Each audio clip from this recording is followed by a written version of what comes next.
சென்னை மாநகரத்தில் வாகன போக்குவரத்து பன்மடங்காக அதிகரித்துள்ளதால் ஏற்படும் கடும் போக்குவரத்து நெரிசலை தவிர்ப்பதற்காக பல திட்டங்கள் நிறைவேற்றப்பட்டு வருகின்றன.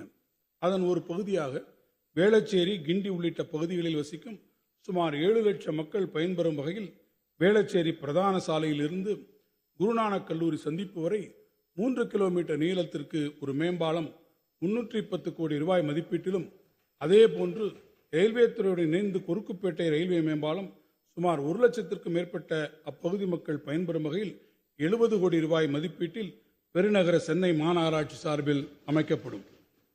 சென்னை பெருநகர மாநகராட்சியின் ஒருங்கிணைந்த திடக்கழிவு மேலாண்மை திட்டத்தின் கீழ் கொடுங்கையூர் குப்பை கொட்டும் வளாகத்தில் உயிரி எரிவாயு பயோசிஎன்ஜி நிலையம், இயற்கை உரம் தயாரிக்கும் நிலையம், தானியங்கி பொருள் மீட்பு மையம் ஆட்டோமேட்டிக் மெட்டீரியல் ரெக்கவரி ஃபெசிலிட்டி மற்றும் 21 மெகாவாட் திறன் கொண்ட திடக்கழிவிலிருந்து மின்சாரம் தயாரிக்கும் பணி 3450 கோடி ரூபாய் திட்டக்காலத்திற்கான மதிப்பீட்டில் தொடங்கப்படும்.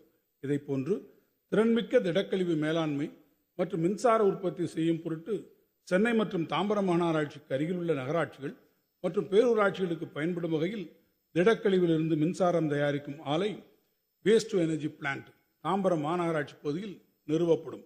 இத்திட்டத்தின் கீழ் 1500 டன் மறுசுழற்சி செய்ய இயலாத திடக்கழிவின் செயலாக்கம் மூலம் தினந்தோறும் 15 முதல் 18 மெகாவாட் மின்சாரம் தயாரிக்க இயலும்.